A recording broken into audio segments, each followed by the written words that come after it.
Xitoy Tashqi ishlar ministrligining bayonotchisi Zhao Lijian agar Xitoyning qizil siziqidan o'tib ketsa, Amerikaning hal qilg'uch taqobil turish tadbirlariga duch keladiganligini aytdi. Zhao Lijian Amerika Avam palatasining boshlig'i Nancy Pelosining Tayvan ziyaratining Xitoy bilan Amerika o'rtasidagi texnik yuqori qatlamli aloqaning kayfiyatini buzadigan yoki buzmaydiganligi to'g'risida to'xtalganda, Amerika taraf mumkin bo'lgan ziyoratning barliq oqibatlarini o'z ustiga olish kerak dedi. Jip, yerlik siyosatchilarning arilish kunsiri kuchayayotgan ahvolda Xitoydagi birdan-bir zavoddagi ishlab chiqarishni to'xtatishni qaror qildi. Stellantis şirketi dünyadaki en çok mashina bozori bo'lgan Xitoydagi birdan-bir Jeep zavodini taqamoqda.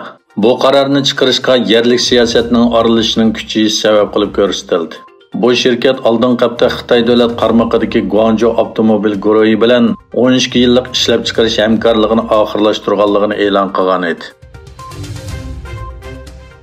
Qirg'iziston prezidenti Sadir Japarov Xitoy tashqi ishlar ministri Wang Yi bilan ko'rishdi.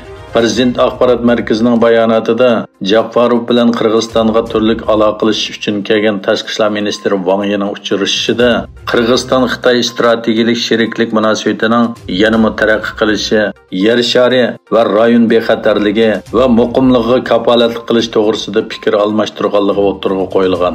Japarov Qirg'izistonning Xitoyni tashqi iqtisodiy munosabat sohasidagi asosiy hamrohi deb qaraydiganligini aytgan.